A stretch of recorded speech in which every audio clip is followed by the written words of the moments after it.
York, a city with a history spanning 2,000 years. The Romans established a base here in 71 AD, and it became an important centre of Roman power for more than 3 centuries.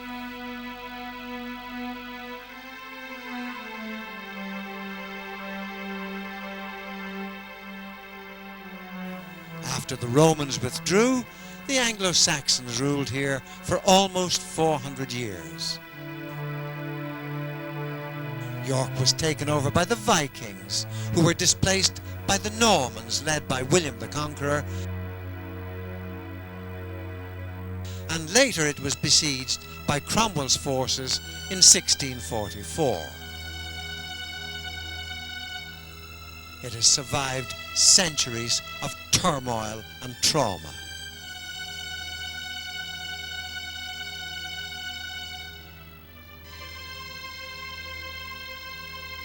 Not only is York one of England's most historic cities, but it is probably the best preserved medieval city in the world.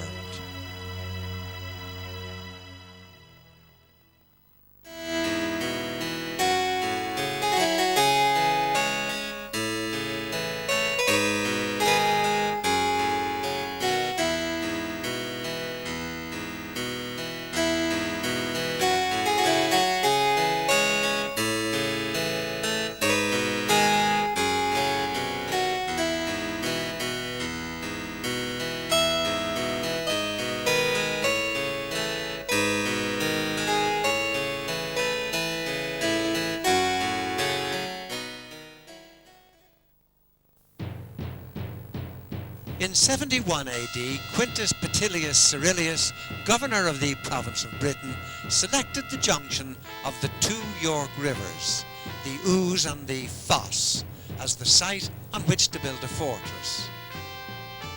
And it's on this site that the present York Minster stands.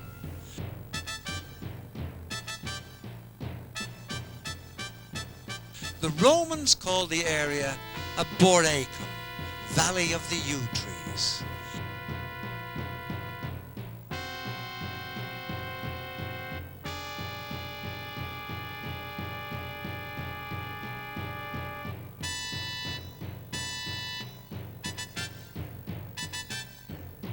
This tower, situated in the museum gardens, formed the southwestern corner of the Roman fortress. Nearby are these stone coffins, reserved for members of the Roman garrison, the elite 9th Legion. The 6th Legion replaced the 9th Legion in 120 AD and remained here for the next 3 centuries. Constantine the Great was proclaimed Roman Emperor here in 306 AD on the site of the present Minster. He was the first Christian emperor.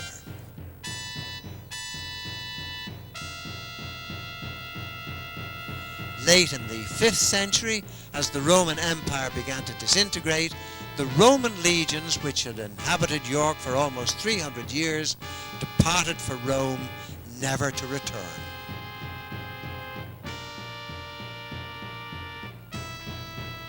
Following the departure of the Romans, Germanic tribes occupied much of York for a period of about 200 years.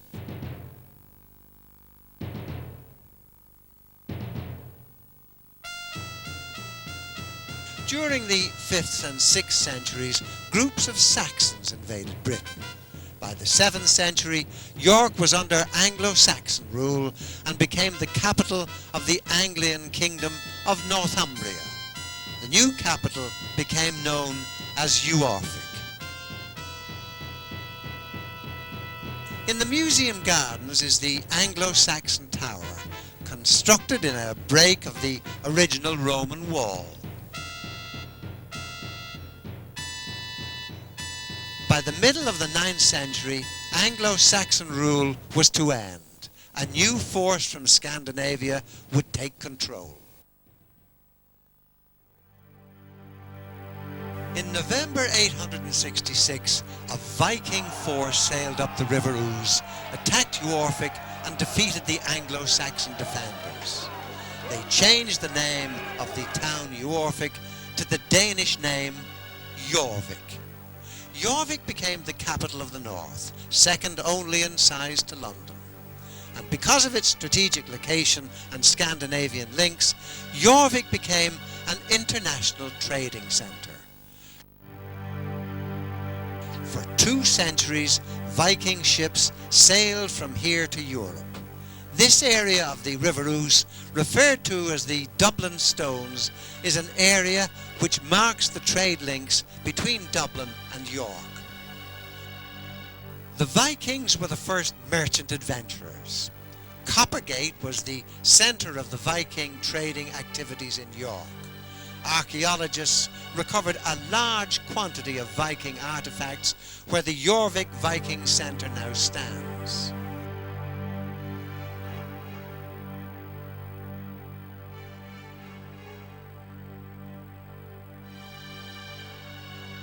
The Vikings were to rule York for almost 200 years.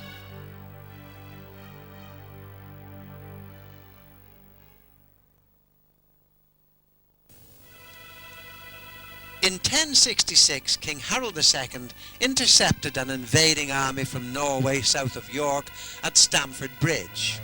Harold won this battle, but he himself was defeated and killed only a few weeks later at the Battle of Hastings by a superior force led by William the Conqueror. In 1068, William came to York with a well-equipped Norman army to subdue the Northern Rebellion. His scorched earth policy caused great destruction. The Domesday Book states that there was not a blade of grass between the rivers Trent and Tweed. This became known as the Harrowing of the North.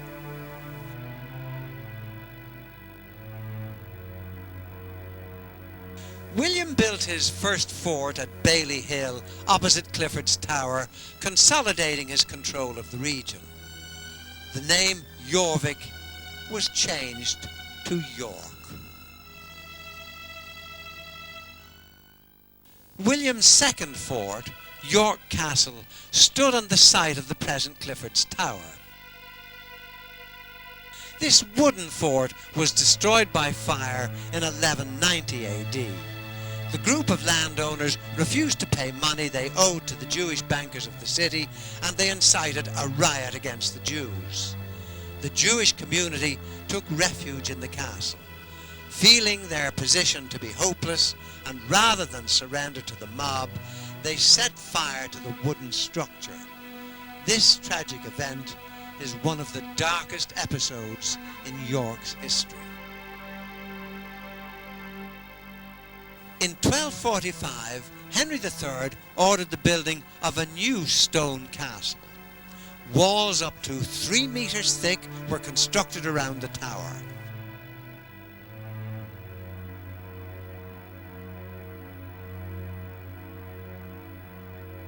Henry's stone castle had 2 floors, the tower being shaped like a 4-leafed clover.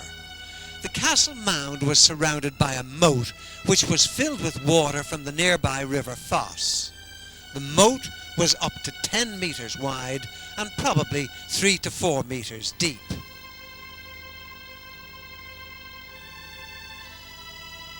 Within the bailey, a large open area, the Normans had their barracks, outhouses and stables. This area was surrounded by a ditch, an embankment and a timber fence. The present Clifford's Tower dates from this period. It was probably named after Roger Clifford, who was hanged here in the 14th century. During the Civil War, 1642 to 1644, Cromwell's troops inflicted major damage to the tower. Large cracks appeared in the outer walls, and the tower began to subside. In the early 19th century, Clifford's Tower was strengthened. Further subsidence was halted. Today, Clifford's Tower, now managed by English Heritage, is one of York's most interesting monuments.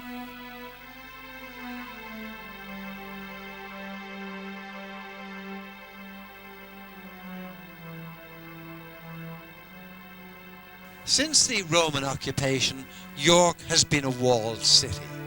The present walls were built by the Normans around 1250 AD on earthen ramparts left by the Vikings centuries earlier.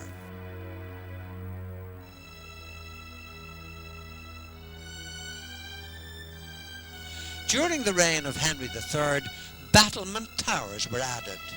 Many of these towers are still standing today.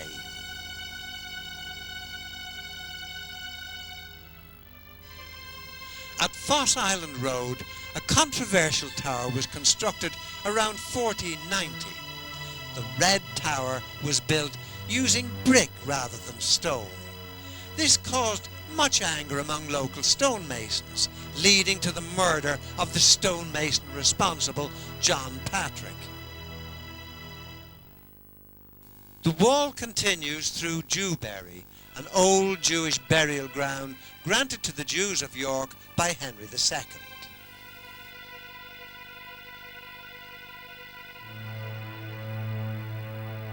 York has four main entrance gates. The Great Bars, or gates, were built around 1200 AD and are interconnected by the walls that encircle the city. The most important entrance was Micklegate Bar, which allowed visitors from the south to enter. Micklegate Bar was used as the main entrance by royalty to the city. During the Middle Ages, heads of traitors were spiked on poles and displayed above the bar, a grim warning to all.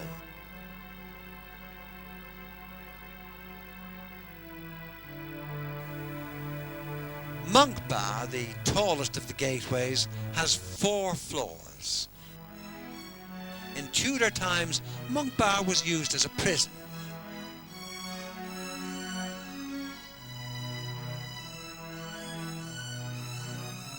The upper story was built by Richard III in 1484.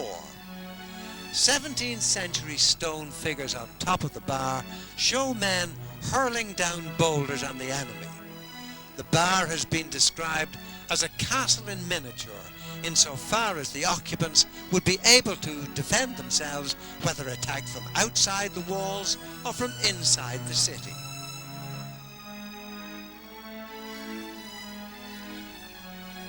It is but a short walk from Monk Bar to Bootham Bar. Standing on the site of the original Roman fort, Bootham Bar was the main entrance from the north. The 11th century archway is the oldest of York's gateways. Like Micklegate, heads of traitors were placed on top of the bar during medieval times. Stone figures erected in the 19th century replaced decaying earlier ones.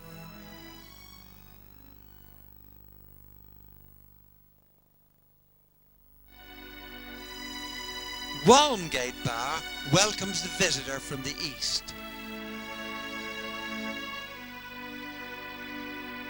Walmgate bears the arms of Henry V. This 12th century bar is the only one in York to retain its barbican. The barbican has an outer and an inner entrance. Defenders of the city could trap the enemy between the entrances. They would then hurl rocks down on the attackers and pour boiling oil onto them.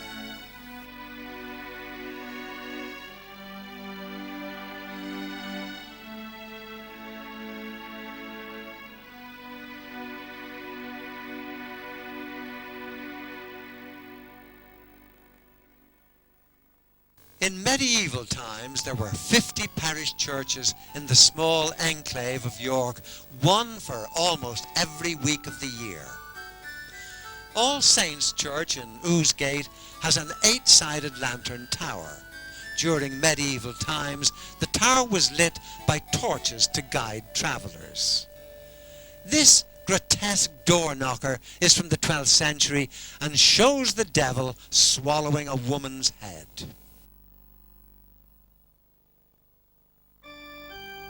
Lady Row cottages, dedicated to the Blessed Virgin Mary, stand in front of Holy Trinity Church.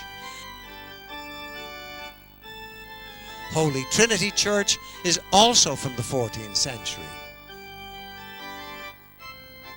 In the northeast corner is this peephole or squint. It allowed lepers who were segregated from the main congregation to participate in the religious service.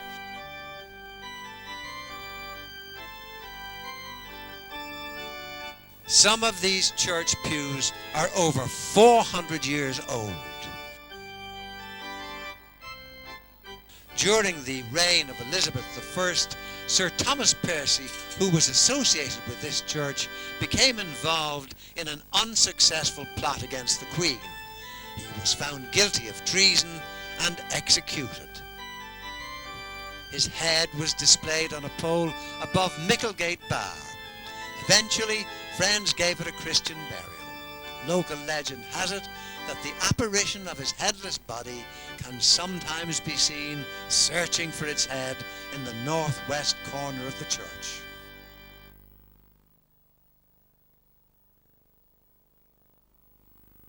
Erected on the site of the original Roman headquarters, York Minster is one of the largest Gothic cathedrals in the world.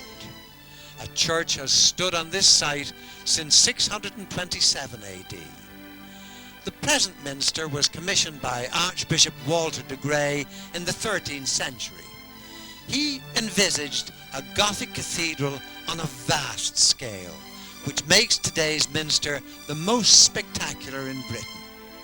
It took more than 2.5 centuries to complete. The Five Sisters window dates from the 13th century and is made up of more than 100,000 individual pieces of grisaille glass. It is the largest of its kind in the world.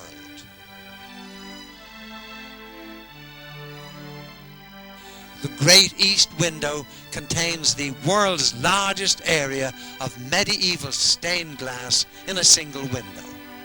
Installed around 1406 AD, the panels depict the history of mankind. York Minster has suffered 3 fires in the past 200 years. The first fire was caused by a religious extremist, Jonathan Martin. So, in February 1829, Martin lit a fire in the east end of the minster. The blaze quickly spread to the medieval roof, and Martin ended his days in a mental institution.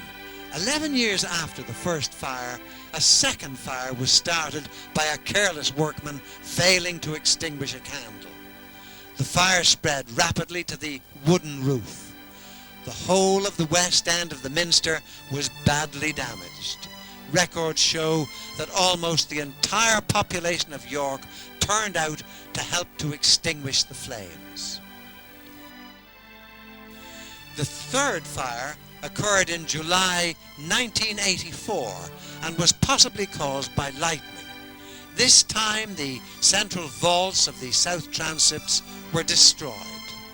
The central tower acted as a fire break and prevented the fire spreading to the rest of the minster.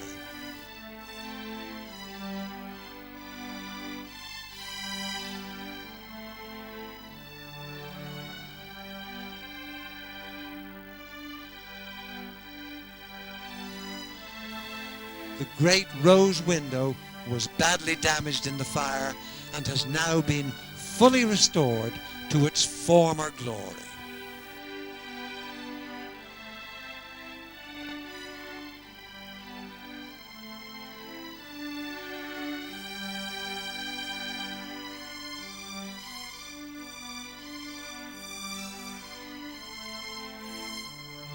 York Minster is both a cathedral and a minster, and houses a bishop's throne. The Church of England has 2 archbishops, one in Canterbury and one in York. The Archbishop of York is responsible for all the bishops in the province of Northern England.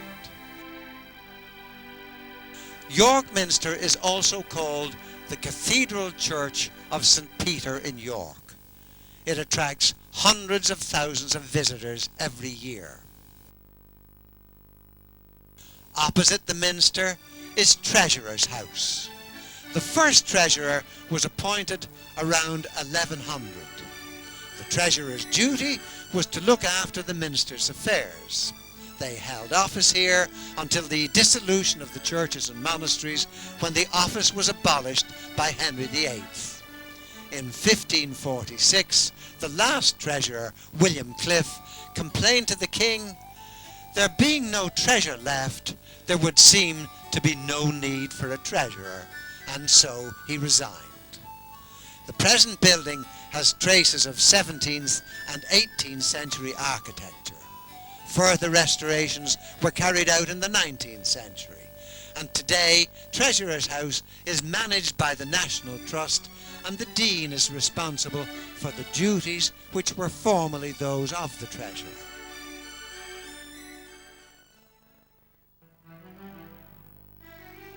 During the 15th century, York played an important role in the development of the country as a whole.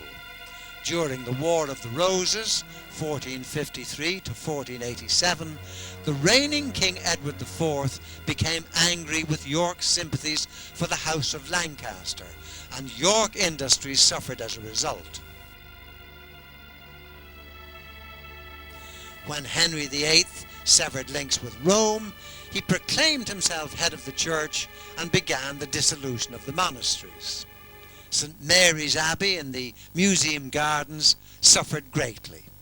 The abbey, once covering an area of 13 acres, was stripped of its wealth. All of the abbey's sacred treasures were confiscated. Henry strengthened his base at York. The abbot's house was renamed the King's Manor. The manor became the administrative centre for the north, and York remained its title capital of the north, second in size to London. Once again, the council's presence at the King's Manor brought status and economic benefits to the city. In 1558, Elizabeth I was proclaimed Queen of England. Religious persecution of Catholics followed. One of those martyred was Margaret Clitheroe. She was born here in the Shambles in 1556. Margaret Clitheroe was charged with harbouring priests and attending Mass. Margaret refused to plead, saying, "Having made no offence, I need no trial." She was sentenced to death.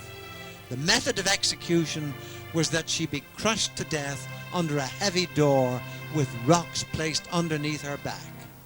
She died within a quarter of an hour.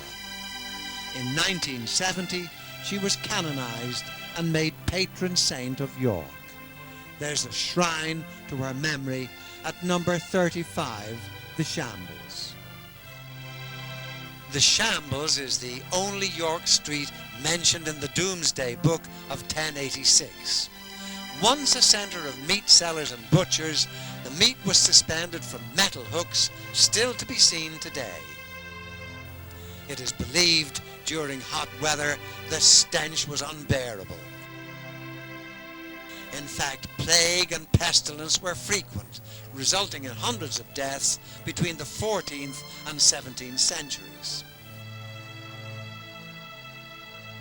During the 12th century, persons found guilty of treason were beheaded at the pavement end of the Shambles. Some of the buildings date from 1350. They lean towards each other so that it's possible to shake hands with your neighbour across the street.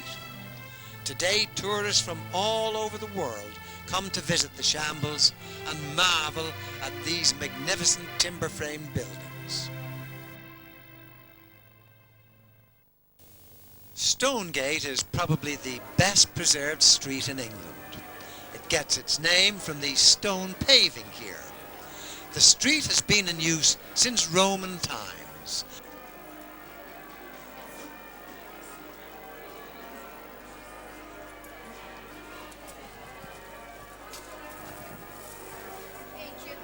Stonegate is dominated by the banner across the street over York's oldest drinking establishment, the Old Star Inn, which dates back to 1486, when it is said Henry VII viewed a pageant from here. The street has some fine examples of 14th and 15th century architecture.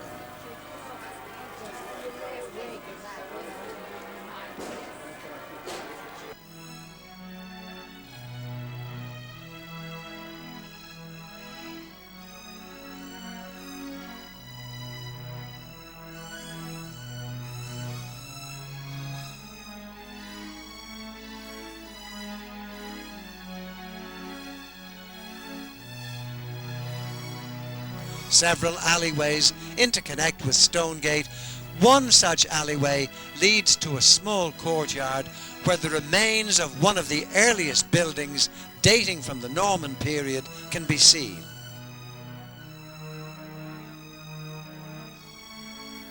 Today, Stonegate is famous for its craft and antique shops.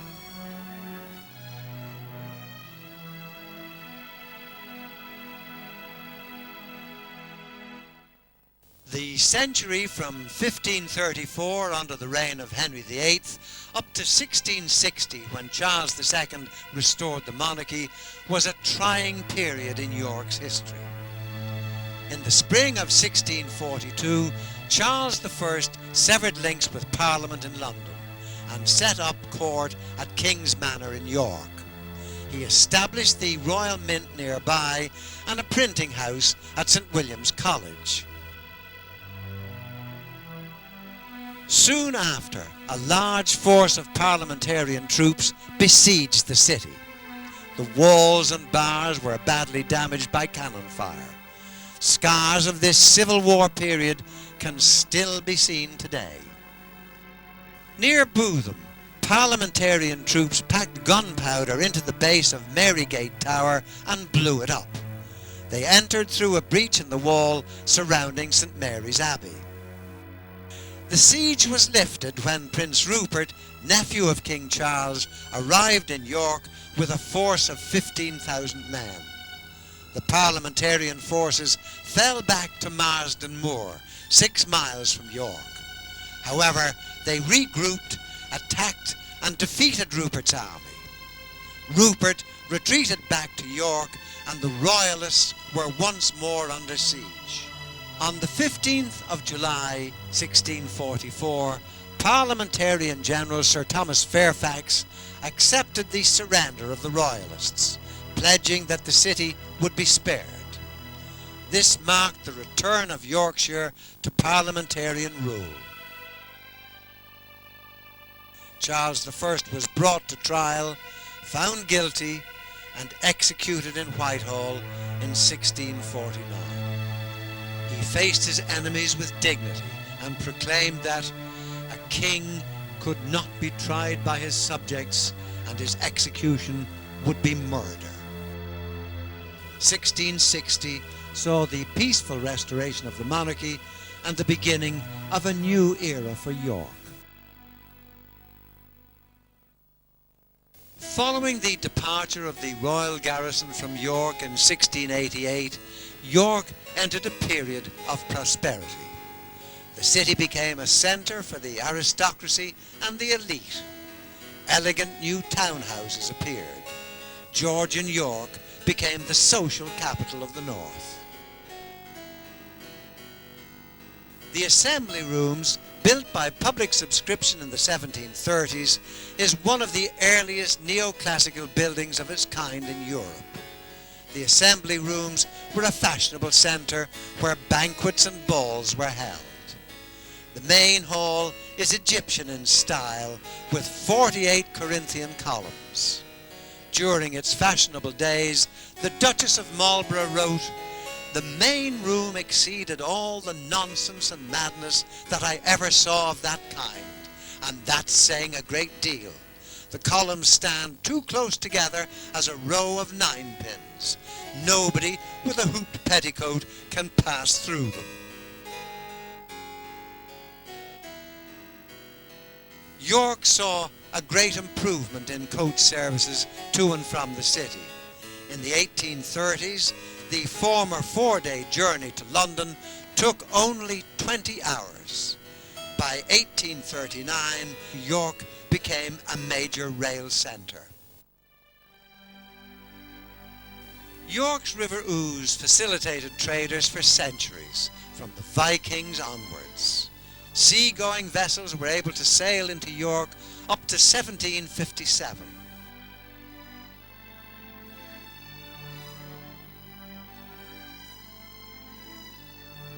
Pleasure craft now cruise up and down the river daily. At Blue Bridge Lane, York's second river, the Foss, joins the Ouse. There is evidence of the Romans having built a bridge here where the Guildhall now stands. Standing on either side of the River Ouse are two towers, Lendal Tower and Barker Tower. Lendal, the taller of the two towers, was added to during the 17th century using stone from St Mary's Abbey. A chain was once hung between the two towers to ensure that traders with goods entering the city paid the toll.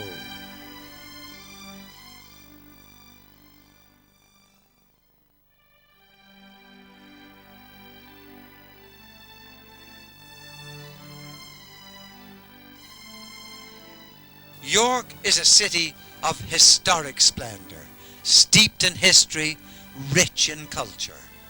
In the words of travel writer H.V. Morton, York is too good to be true. If you are interested in old things, in beautiful things, and in the history of this country, there is one city which will exceed your expectation: York.